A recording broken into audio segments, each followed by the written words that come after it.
मुझे बचपन से ही फिटनेस और एक्सरसाइज का बहुत शौक था, पर मैं भी एक दुबला पतला सा लड़का था with lack of confidence, lack of self belief.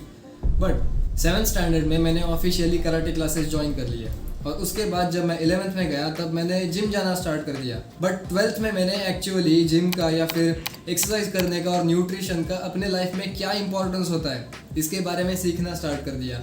And most of the knowledge I got from internet and mostly from YouTube. And now I am in second year of my college and this is how I look.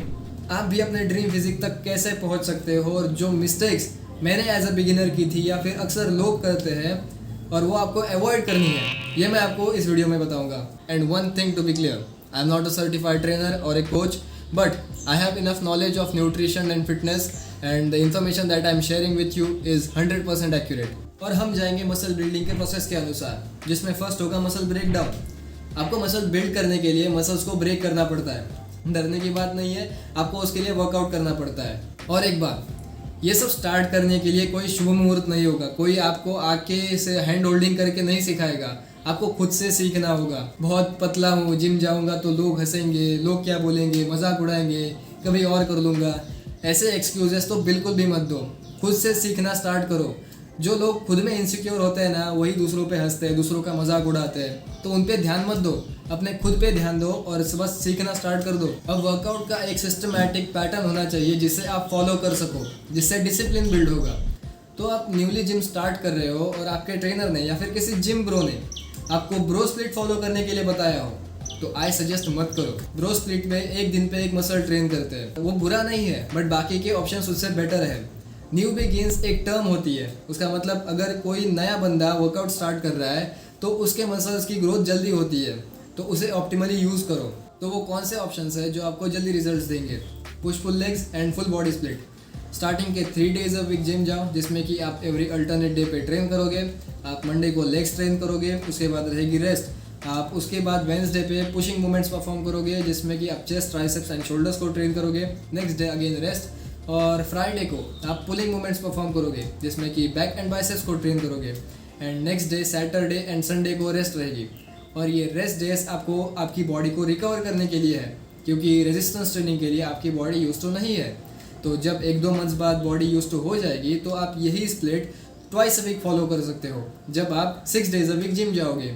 और अगर आप full body split follow कर रहे हो तो आप full body को twice a week train कर सकते हो। Now the mistakes that I made, first one I followed the bro split and second one मैंने वेट्स पे ज़्यादा प्रायोरिटी दी, ना कि फॉर्म और टेक्निक पे। ब्रो स्प्लिट वाली मिस्टेक का एक्सप्लेनेशन मैंने ऑलरेडी दे दिया है, अब फॉर्म एंड टेक्निक की बारी। आप कितना वेट उठा रहे हो, इससे ज़्यादा वेट को कैसे उठा रहे हो ये ज़्यादा मैटर करता है। आप अगर बाइसेप कर्ल्स कर रहे हो तो ऐसे करने की ज़रूरत नहीं है, don't use your whole body. आप बस बाइसेप को ट्रेन कर रहे हो तो बाइसेप को यूज़ करो। अपने एक्सरसाइज में कॉन्सेंट्रिक पार्ट उस पर ज़्यादा फोकस करो और इसेंट्रिक पार्ट को एकदम स्लो एंड कंट्रोल्ड वे में परफॉर्म करो, जिससे कि मसल्स का टाइम अंडर टेंशन बढ़ेगा। क्या रे लाइट वेट मार रहा है, तेरे से हेवी उठता नहीं है, ऐसे बनाएगा बॉडी? ऐसे तेरे से वेट नहीं उठ रहा है तो बॉडी बनाएगा? हेवी मार हेवी। इसके चक्कर में आके ईगो लिफ्टिंग बिल्कुल भी मत करना।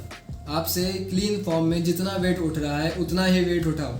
वेट बढ़ाकर अगर फॉर्म कॉम्प्रोमाइज़ हो रहा है तो बिल्कुल भी मत करो, और इसे ही ईगो लिफ्टिंग कहते हैं। जितना वेट आपसे उठे उतना ही उठाओ। गलत फॉर्म में हेवी वेट उठाने से मसल्स नहीं, उनके इंजरी के चांसेस बढ़ते हैं। जब इंजरी होगी ना तब इसका ही आपको बुरा लगेगा कि क्यों किया मैंने ये सब। और मैंने भी जैसे वेट्स को छोड़ के फॉर्म एंड टेक्निक पे प्रायोरिटी दी ना, तब ग्रोथ रेट एकदम से बढ़ गया।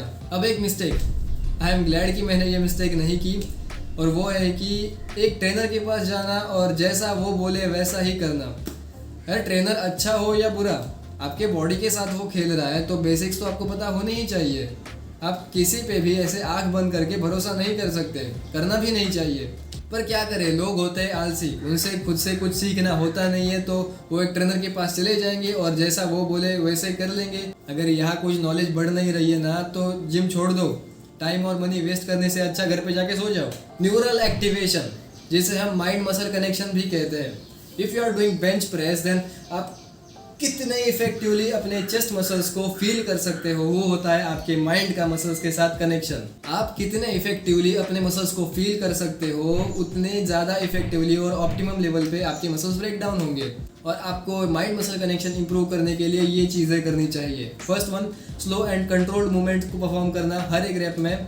और सेकंड वन, आप जो मसल्स को ट्रेन कर रहे हो उस पर पूरा फोकस करना, इमेजिन करना उस मसल को और पूरी तरह से फील करना जिससे कि वो पूरी तरह से फटीग हो जाएगा। Third one, in between the sets posing करना जिससे कि आपका माइंड मसल कनेक्शन बहुत अच्छा हो जाता है। एंड फोर्थ वन, हर एक सेट को फेलियर तक लेके जाना, मतलब कि ऐसे पॉइंट पे पहुंचना कि आपसे एक भी रेप और नहीं लगेगा। कई बार आपको लगता है कि आपने बहुत तगड़ा वर्कआउट किया है पर आपने सिर्फ बहुत सारे वेट सिलाए होते हैं, आप एक भी सेट में फेलियर तक नहीं जाते, and that can be a problem. Next is not focusing on your legs. सिर्फ अपर बॉडी पे फोकस मत करो क्योंकि लेग्स भी बहुत ज़्यादा कंट्रीब्यूट करता है आपकी ओवरऑल फिजिक को अट्रैक्टिव दिखाने में।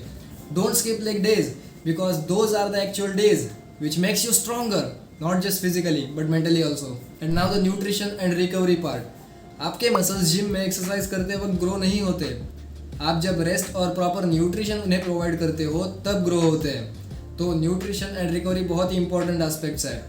आपके वेट को 2.2 से मल्टीप्लाई करो और जो फिगर आएगी उतने ग्राम्स ऑफ प्रोटीन आप अगर डेली लोगे तो मैक्सिमम या फिर ऑप्टिमम लेवल पे आपके मसल्स ग्रोथ होंगी। As a student proper nutrition या फिर डाइट फॉलो करना मुश्किल होता है और अगर फाइनेंशियल कंडीशन भी बुरी हो तो और भी ज़्यादा बुरा होता है। बॉडी बनानी है, अरे उसके लिए बहुत खाना पड़ता है। अरे जो मिलेगा वो खाते रहे, बॉडी बन जाएगी, इतना सिंपल होता है, बस खाते रहे। अगर ऐसे बोलने वाले जिम ब्रोज आपके जिम में आपको एडवाइस करते हैं तो उनकी बिल्कुल भी मत सुनो।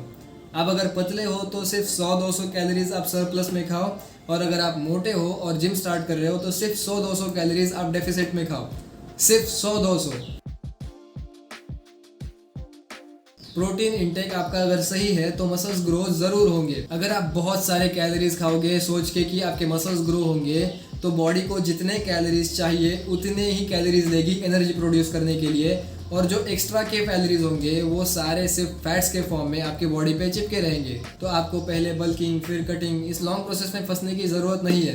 It is very simple. आप अगर मेंटेनेंस कैलोरीज पे खाओगे तो भी काम चल जाएगा अगर आप नॉर्मल फिट बंदे हो तो।